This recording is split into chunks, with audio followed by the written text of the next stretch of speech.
শিবিরের আস্তানা ভেঙে দাও, গুড়িয়ে দাও। হই হই রই রই, জামাত শিবির গেলি কই, মুজাহিদের বাচ্চারা, গোলাম আজমের বাচ্চারা, রাজাকারের বাচ্চারা, পাকিস্তানের বাচ্চারা, পিঠের চামড়া রাখবো না। রাজাকারের বাচ্চারা, বিশেষ করে এই কয়েক মাস যে ভুয়া ধোয়া তোলা হয়েছে যে রাজাকার রাজাকার, এই মুহূর্তে বাংলা ছাড়। আপনারা 2019 সালে রাজাকারের তালিকা প্রকাশ হয়েছে, আমার কাছে যে রিপোর্ট আছে একটা, বাংলাদেশ জামাত ইসলামীর ভেতরে রাজাকার পাওয়া গেছে মাত্র 37 জন, তারপরও 17 জন মরে গেছে, আর বাকি আছে কয়জন? 20 জন। বিএনপিতে পাওয়া গেছে 1024 জন। যারা আজ আমাদেরকে এই স্লোগান শোনা যে জামাত শিবির রাজাকার, এই মুহূর্তে বাংলা ছাড়, বাংলা তো ওদের ছাড়া দরকার আগে। আমরা আছি আর মাত্র 20 জন যদি থাকেও, আর ওরা আছে কত? 1024 জন। 1004 জনই বেশি আছেন আপনারা এখনো। আর এই ভুয়া ধোয়া তুলছে কেন? কারণ মিডিয়াগুলো সব তারা দখল করে নিয়েছে আগস্টের 5 তারিখে। আওয়ামী লীগের আছে 8060 জন। ওরা চাচ্ছিল, আমার মনে হয় 1 নম্বরে যারা আছে তারা এখন যদি এই আস্ফালন করে, তো তাদের মুখ সেলাই করে দেওয়ার দরকার না? এই জন্য হে নবী, ইসলাম ধ্বংস করার জন্য ওরা যেগুলো কাজে লাগায় ওইগুলো আপনি হাতে নিয়ে কাজে লাগাবেন উল্টিয়ে ইসলামের পক্ষে। এই জন্য মিডিয়াও আমাদের হাতে দরকার সামনে। এগুলোকে আমরা যারা মিথ্যা মনে করি, দুনিয়ার কাজ মনে করি, এই যে হাকিমুন নফস নামে এক হুজুর খ্যাত, আমি জানি না উনি কিভাবে হাকিমুন নফস হয়েছেন। ওনার নিজের নফসের ভেতরে তো হিংসা ভরা। অনেক ফতোয়া দিয়েছে যে বড় সমাবেশ করলে ইসলাম কায়েম হয়ে যাবে, এটা একটা ধোঁকা। বলেন নাউজুবিল্লাহ। বাংলাদেশ জামাত ইসলামী জানান দিতে চেয়েছিল যে দেশ আমরা পরিচালিত করতে পারি, সেই শক্তি সমর্থ আমাদের আছে। এটা শুধু বাংলাদেশের মানুষ না, তামাম দুনিয়ার মানুষ দেখেছে। বিদেশি সাংবাদিক পর্যন্ত এসেছিল, আপনারা দেখেছেন। ওই জুলাইয়ের 19 তারিখের পর থেকে ইসলামের উপরে যে সমস্ত তহমত দেওয়ার সাহস করেছিল এই দেশ এবং আন্তর্জাতিকভাবে যে চক্রান্তগুলো, অনেকাংশে কমে গেছে। অনেক বলছে এটা ইসলাম কায়েমের মাধ্যম না। আপনার যদি এটা পছন্দ না হয়, আপনি নতুন করে নিজের মন মতো আরেকটা তৈরি করেন যেটা ইসলামের কাজ হয়, কিন্তু ক্রিটিসাইড করেন কেন? এটা মানুষের কাজকে ছোট মনে করেন কেন? যে যেভাবে পারছে ইসলামকে উপরে তোলার জন্য চেষ্টায় আছে। সুতরাং আমরা দলমত নির্বিশেষে আমাদের যে আমানতটা আছে, এটা ভোট যেহেতু বলা হয় আমানতকে, আপনি নিজের ভোট নিজে দেবেন, যারা ইচ্ছা তারে দেবেন, এটা করলে জাহান্নামে যাবেন। তাহলে এই 54 বছরে এটা আমরা বুঝি না, এই জন্যেই চাঁদাবাজ এখনো মুক্ত হয়নি, এই জন্যে দুর্নীতি মুক্ত হয়নি। আমির জামাত ডক্টর শফিকুর রহমান উনি 19 জুলাই ঘোষণা দিয়েছিলেন, এতদিন যুদ্ধ করেছিলাম একটা, এখন সামনে আর একটা যুদ্ধ বাকি আছে। এই যুদ্ধের নাম দুর্নীতির বিরুদ্ধে। এটা দরকার না? এটা যদি সত্যি দুর্নীতির বিরুদ্ধে যুদ্ধ শুরু হয়, আর আপনি যদি বাস্তবে দেখতে পান যে বাংলাদেশে দুর্নীতি নেই, আপনি মনে করবেন আমি একটা জান্নাতে আছি। আমার এই ছোট বয়সে তো আমি বিভিন্ন দেশে যেয়ে দেখি কি প্রশান্তি, সেখানে কোনো টেনশন নেই। রাত 2:30 3টা বাজে জঙ্গলের ভেতর দিয়ে রাস্তা, ওই যে ক্যামেরুন হাইল্যান্ডে মালয়েশিয়াতে, মানে গা ছমছম করে, অথচ কোনো ভয় নেই। ড্রাইভার বলছে কোনো চিন্তা নেই, কেউ আসবে না সামনে। আর রাত 3টা 4টায় না, আমার মনে হয় দিনের বেলায়ও যদি কেউ 3টায় বের হয়, সে আস্ত থাকবে। তাদের দেশে আইন, কোরআনের আইন হয়তো সবগুলো নেই, যেগুলো আইন আছে আইনের প্রয়োগ আছে, আর এই প্রয়োগের কারণে তাদের দেশের দুর্নীতি নেই।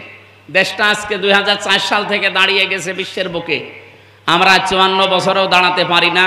এই একটাই মাত্র কারণ, একটাই মাত্র রোগ, তার নাম দুর্নীতি। তার নাম কি? এটা আমরা আমিরে জামাতের এই ঘোষণা শোনালাম যে উনি যুদ্ধ ঘোষণা করেছেন এর বিরুদ্ধে। সামনে এই যুদ্ধে যদি আমরা জয়ী হতে পারি, এই নির্বাচনের ব্যালট, এই যুদ্ধের মাধ্যমে সত্যি আপনারা একটা মিনি জান্নাত বাংলাদেশে দেখতে পাবেন। আর এটা আমার জন্মভূমি কুষ্টিয়া, আমি সবচাইতে বেশি ভালোবাসি। আমার জীবন এবং প্রাণ দিয়ে আমি চেষ্টা চালাবো এই জেলাকে 64 জেলার ভেতর একটা মডেল জেলা বানাতে ইনশাআল্লাহ। নারায়ে তাকবীর, আল্লাহু আকবার। বাংলাদেশ জামাত ইসলামী জিন্দাবাদ জিন্দাবাদ, জিন্দা জিন্দা জিন্দাবাদ। বাংলাদেশ জামাত ইসলামী নারায়ে তাকবীর, আল্লাহু আকবার। আসসালামু আলাইকুম। ফাউযু বিল্লাহি মিনাশ শাইতানির রাজীম। ইন্নাল্লাহা ইয়া'মুরুকুম আন তু'আদ্দুল আমানাতি ইলা আহলিহা। সাদাকাল্লাহুল আযীম। আবদালপুর ইউনিয়ন বাংলাদেশ জামাত ইসলামী এ শাখার উদ্যোগে কর্মীয় সুধী সমাবেশের সম্মানিত সভাপতি, শ্রদ্ধাভাজন বড় ভাই, অত্র এলাকার কৃতি সন্তান ডাক্তার ওসমান গনি, এ অনুষ্ঠানের প্রধান অতিথি বাংলাদেশ জামাত ইসলামী কুষ্টিয়া জেলা শাখার শ্রদ্ধাভাজন জেলা আমির, ইসলামিক চিন্তাবিদ, শিক্ষাবিদ অধ্যাপক মাওলানা আবুল হাসিম স্যার, আরও আমার আগে যারা কথা বললেন সম্মানিত ব্যক্তিবর্গ, সামনে বসা আমার প্রাণপ্রিয় এলাকার মুসলমান এবং অন্য ধর্মের ভাই, বাবাজিরা, পর্দার আড়ালের সম্মানিত মা এবং বোনেরা, প্রশংসা আদায় করছি। এই অনুষ্ঠান যদিও আমাদের অনুকূল পরিবেশে এখন তৈরি হয়েছে, এর আগে তো অনুকূল ছিল না। যে আল্লাহ আমাদেরকে পরিবেশ তৈরি করে দিয়েছেন, খুশি হয়ে বলছে আলহামদুলিল্লাহ। এখানে সামনে এবং দোকানপাটে বিভিন্ন জায়গায় যারা বসে আছেন, আমি কয়েক মিনিট একটু আপনাদেরকে নিয়ে কোরআন এবং হাদিস এবং বাস্তবতার দিকে কয়েকটা কথা বলতে চাই। আপনারা একটু কান খাড়া করে থাকবেন, শুনবেন তো ইনশাআল্লাহ। আল্লাহর নির্দেশ ছিল ইন্নাল্লাহা ইয়া'মুরুকুম আন তু'আদ্দুল আমানাতি ইলা আহলিহা। অবশ্যই আমি আল্লাহ তোমাদেরকে নির্দেশ দিলাম। যেহেতু কুম শব্দটা এখানে আছে, এটা শুধু মুসলমানদের জন্য না, আল্লাহ যাদেরকে বানিয়েছেন সবাই এই শব্দের ভেতরে আছে। সুতরাং অন্য ধর্মের মানুষও যদি এই এলাকায় বসবাস করেন, তাদের জন্যও আল্লাহর নির্দেশ আন তু'আদ্দুল আমানাতি ইলা আহলিহা। তোমাদের যাবতীয় আমানত তোমরা অর্পণ করো তার প্রাপকের কাছে। আমানাত শব্দটা যেহেতু বহু বছর আমরা কোরআন হাদিসের তাফসির পড়ে যেটা বুঝেছি, তাফসিরে মারিফুল কোরআনে আল্লামা আশরাফি রহমতুল্লাহ আলাইহি উনি এখানে তাফসির করতে গিয়ে আমানাত মানে লিখেছেন ভয়কাট্য ভোট। আমরা কিছু মানুষ এই যে এখন কয়েকদিন শুনতেছি, এর আগেও শুনেছিলাম, তারা এই ভোট শব্দটার কথা শুনলেই কেমন যেন এলোমেলো হয়ে যায়। এমনকি অনেক আলেম ওলামা পর্যন্ত এখন ফতোয়া দিচ্ছে যে ভোট ভাটের ভেতরে আমরা নেই। তাহলে সূরা নিসারে 58 নম্বর আয়াত কি সে মানে? আমি কি নিজে তাফসির বানিয়েছি বলেন তো? বলেন বলেন। 42টার ওপরে এখন প্রায় তাফসির পাওয়া যায় বাংলাদেশ সহ বিশ্বের বিভিন্ন দেশে। আমি যতগুলো বিশ্ববিদ্যালয়ে গেছি বাইরের দেশগুলোতে, এই 42টা আমি মিলিয়ে দেখেছি আমানতের অধিকাংশ মুফাসসিরিন ইকরাম এখানে ভোট বলে উল্লেখ দিয়েছে। বাংলাদেশে যারা এই কথা তুলছেন যে আমার ভোট আমি দেব, যারে ইচ্ছা তারে দেব, এই কথা বলা জায়েজ নেই। আল্লামা শামসুল হক ফরিদপুরি রহমতুল্লাহ আলাইহি ওনার একটা বই আছে, আপনি দেখবেন ওখানে উনি লিখেছেন যে এই কথা যারা বলে তারা ধোঁকাবাজ, নাই প্রতারক অথবা মুনাফিক। আমার ভোট আমি দেব মানে? ভোট আপনার কে বলেছে? ভোট আপনার কাছে আমানত। এই জন্য আমি আজ পর্যন্ত এই নমিনেশন ঘোষণা দেওয়ার পরে কোনোদিন বলি না যে আমার ভোট দিন। আমি আপনাদের কাছে দোয়া চাই, ওইদা হাকামতুম বাইনান নাসি আন তাহকুমু বিল আদলি, যখন বিচার করবা তোমরা ন্যায় বিচার করবা। এই ভোটের পরে আল্লাহ বিচারের কথা দিলেন কেন? কারণ ভোট নিয়ে নির্বাচিত হয়ে ওই জায়গা মতো না গেলে আপনি ন্যায় বিচার করতে পারবেন না। কথা বলছেন আমার? আমি সেই 12 সাল থেকে এ পর্যন্ত তো তাফসির মাহফিলের ময়দানে বিভিন্ন জায়গায় কথা বলেছি। এই 3 বছর নয় ভেতরে ছিলাম বলতে পারি নাই, বাকি সময় তো বলেছি নাকি? ইসলামের যে বিধানগুলো আমি শুনিয়েছি, একটা বিধানও বাস্তবে কার্যকর করার ক্ষমতা আমার ছিল? সবাই বলেন। আমার গ্রামের বাড়ি পাটিকা বাড়ি, ডাবিরা ভিটা, ওখানে একটা জেনার কারবার ঘটেছিল উনি বিদেশে থাকে, ওনার বউ এলাকায় একজনের সাথে এই কাজ করে ফেলেছে। এলাকার লোকজন এসে আমি বাড়িতে তো কম যেতাম ওই সময়, এসে বলছে হুজুর বিচার করে দিন। বিচার করবো মানে কোরআন হাদিসের যে রায় আছে আমি রায়টা বলতে পারি, বিচার করার ক্ষমতা আমার আছে? আমার মনে হয় ওই সময় যদি কোরআনে বর্ণিত জেনার যে বিচার সূরা নূর দিয়ে, যে বিবাহিত মানুষ জেনা করলে এই শাস্তি, অবিবাহিত মানুষ জেনা করলে এই শাস্তি, যদি আমি ফতোয়া দিয়ে এলাকার মণ্ডল মাতব্বরকে বলতাম যে এই কাজ এই মহিলা আর এই পুরুষকে করেন, আমার মনে হয় ওই মহিলাকে সঙ্গেসার করার আগে আমারে সঙ্গেসার করত। এই যে পুলিশ বিভিন্ন জায়গায় দাঁড়িয়ে আছে, আসার সময় দেখলাম এরা আমার মনে হয় ওই বিচার কার্যকর হওয়ার আগে আমারে ধরে নিয়ে সঙ্গেসার করতো না। আমারও বলতো হুজুর দেশে কি ইসলামের আইন কায়েম আছে যে আপনি ফতোয়া দিয়ে কার্যকর করে ফেললেন? ফতোয়া দিন, কিন্তু কার্যকর করলেন কেন? আমরা চাই এই ফতোয়াটা শুধু দেওয়া না, এটা কার্যকর করব। এই দেশে যেন শুধু জেনা ব্যভিচার না, চাঁদাবাজিও না থাকে, কোন ছিনতাই দখলবাজ, বিশেষ করে আগস্টের 5 তারিখের পর থেকে যা আরম্ভ হয়েছিল, এই যে RTVর একটা কথা শুনছিলেন যে মিথ্যা কথা তারা প্রচার করছে ইসলামের বিরুদ্ধে, সময় টিভি, 71 টিভি এবং কি DBC, এগুলো সব কিন্তু ওই জালেমদের কাছ থেকে আগস্টের 5 তারিখের পরে অনেকেই জোর জবরদস্তি করে দখল করে নিয়েছে। যেহেতু এগুলো তাদের দায়িত্বে, এখন তারা এইগুলো মিথ্যা প্রচার করার জন্য মাধ্যম হিসাবে কাজে লাগিয়েছে।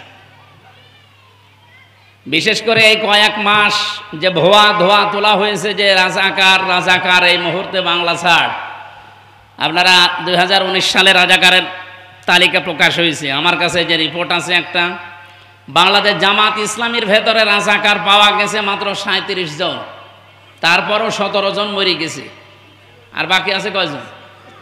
20 জন। বিএনপিতে পাওয়া গেছে 1024 জন।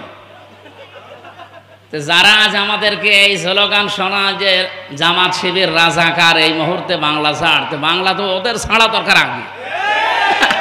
আমরা আছি আর মাত্র 20 জন যদি থাকেও, আর ওরা আছে কত? 1024 জন। 1004 জনই বেশি আছেন আপনারা এখনো। আর এই ধোয়া তুলছে কেন? কারণ মিডিয়াগুলো সব তারা দখল করে নিয়েছে আগস্টের 5 তারিখে। আওয়ামী লীগের আছে 8060 জন। ওরা চাইছিল, আমার মনে হয় 1 নম্বরে যারা আছে তারা এখন যদি এই আস্ফালন করে, তো তাদের মুখ সেলাই করে দেওয়ার দরকার না? এই জন্য হে নবী, ইসলাম ধ্বংস করার জন্য ওরা যেগুলো কাজে লাগায় ওইগুলো আপনি হাতে নিয়ে কাজে লাগাবেন উল্টিয়ে ইসলামের পক্ষে। এই জন্য মিডিয়াও আমাদের হাতে দরকার সামনে। এগুলোকে আমরা যারা মিথ্যা মনে করি, দুনিয়ার কাজ মনে করি, এই যে হাকিমুন নফস নামে এক হুজুর খ্যাত, আমি জানি না অনেকে এভাবে হাকিমুন নফস হয়েছে, ওনার নিজের নফসের ভেতরে তো হিংসা ভরা। অনেক ফতোয়া দিয়েছে যে বড় সমাবেশ করলে ইসলাম কায়েম হয়ে যাবে, এটা একটা ধোঁকা। বলেন নাউজুবিল্লাহ। বাংলাদেশ জামাত ইসলামী জানান দিতে চেয়েছিল যে দেশ আমরা পরিচালিত করতে পারি, সেই শক্তি সমর্থ আমাদের আছে। এটা শুধু বাংলাদেশের মানুষ না, তামাম দুনিয়ার মানুষ দেখেছে। বিদেশি সাংবাদিক পর্যন্ত এসেছিল, আপনারা দেখেছেন। আগস্টের পাখি ওই জুলাইয়ের 19 তারিখের পর থেকে ইসলামের উপরে যে সমস্ত তহমত দেওয়ার সাহস করেছিল এই দেশ এবং আন্তর্জাতিকভাবে যে চক্রান্তগুলো অনেকাংশে কমে গেছে। অনেক বলছে এটা ইসলাম কায়েমের মাধ্যম না। আপনার যদি এটা পছন্দ না হয়, আপনি নতুন করে নিজের মন মতো আরেকটা তৈরি করেন যেটা ইসলামের কাজ হয়, কিন্তু ক্রিটিসাইড করেন কেন? এটা মানুষের কাজকে ছোট মনে করেন কেন? যে যেভাবে পারছে ইসলামকে উপরে তোলার জন্য চেষ্টায় আছে। সুতরাং আমরা দলমত নির্বিশেষে আমাদের যে আমানতটা আছে, এটা ভোট যেহেতু বলা হয় আমানতকে, আপনি নিজের ভোট নিজে দেবেন, যারা ইচ্ছা তারে দেবেন, এটা করলে জাহান্নামে যাবেন। এই 54 বছরে এটা আমরা বুঝি না, এই জন্যেই চাঁদাবাজ এখনো মুক্ত হয়নি, এই জন্যে দুর্নীতি মুক্ত হয়নি। আমিরে জামাত ডক্টর শফিকুর রহমান উনি 19শে জুলাই ঘোষণা দিয়েছিলেন, এতদিন যুদ্ধ করেছিলাম একটা, এখন সামনে আর একটা যুদ্ধ বাকি আছে। এই যুদ্ধের নাম দুর্নীতির বিরুদ্ধে। এটা দরকার না? এটা যদি সত্যি দুর্নীতির বিরুদ্ধে যুদ্ধ শুরু হয় আর আপনি যদি বাস্তবে দেখতে পান যে বাংলাদেশে দুর্নীতি নেই, আপনি মনে করবেন আমি একটা জান্নাতে আছি। আমার এই ছোট বয়সে তো আমি বিভিন্ন দেশে যেয়ে দেখি কি প্রশান্তি, সেখানে কোনো টেনশন নেই। রাত 2:30টা 3টা বাজে জঙ্গলের ভেতর দিয়ে রাস্তা, ওই যে ক্যামেরুন হাইল্যান্ডে মালয়েশিয়াতে, মানে গা ছমছম করে, অথচ কোনো ভয় নেই। ড্রাইভার বলছে কোনো চিন্তা নেই, কেউ আসবে না সামনে। আর রাত 3টা 4টায় না, আমার মনে হয় দিনের বেলায়ও যদি কেউ 3টায় বের হয় সে আস্ত থাকবে। তাদের দেশে আইন, কোরআনের আইন হয়তো সবগুলো নেই, যেগুলো আইন আছে আইনের প্রয়োগ আছে, আর এই প্রয়োগের কারণেই তাদের দেশের দুর্নীতি নেই। দেশটা আজকে 2004 সাল থেকে দাঁড়িয়ে গেছে বিশ্বের বুকে, আমরা 54 বছরেও দাঁড়াতে পারি না। এই একটাই মাত্র কারণ, একটাই মাত্র রোগ, তার নাম দুর্নীতি। তার নাম কি? এটা আমরা আমিরে জামাতের এই ঘোষণা শোনালাম যে উনি যুদ্ধ ঘোষণা করেছেন এর বিরুদ্ধে। সামনে এই যুদ্ধে যদি আমরা জয়ী হতে পারি, এই নির্বাচনের ব্যালট, এই যুদ্ধের মাধ্যমে সত্যি আপনারা একটা মিনি জান্নাত বাংলাদেশে দেখতে পাবেন। আর এটা আমার জন্মভূমি কুষ্টিয়া, আমি সবচাইতে বেশি ভালোবাসি। আমার জীবন এবং প্রাণ দিয়ে আমি চেষ্টা চালাবো এই জেলাকে 64 জেলার ভেতর একটা মডেল জেলা বানাতে ইনশাআল্লাহ। আপনারা আপনাদের দায়িত্ব পালন করেন, আমি আমার জীবন দিয়ে দায়িত্ব পালন করব। আল্লাহ রাব্বুল আলামিন সামনে আমাদেরকে এই আয়াতটা মেনে চলার তৌফিক যেন দান করেন। একটা হাদিস প্রথমে বলেছিলাম, ফাকালা ইয়া রাসূলুল্লাহ সাল্লাল্লাহু আলাইহি ওয়াসাল্লাম আরাআইতা ইন জা রাজুলুন ইরিদু আখযা মালি ফালা তুতিহি মালাকা। হযরত আবু হুরায়রা থেকে বর্ণিত, মুসলিম শরীফের 257 নম্বর হাদিস। যেহেতু এটা রেকর্ড হচ্ছে তো সারা দুনিয়া যাচ্ছে, সারা বাংলাদেশের অন্তত 18 কোটি মানুষকে আমি এখন সামনে নিয়ে বলছি।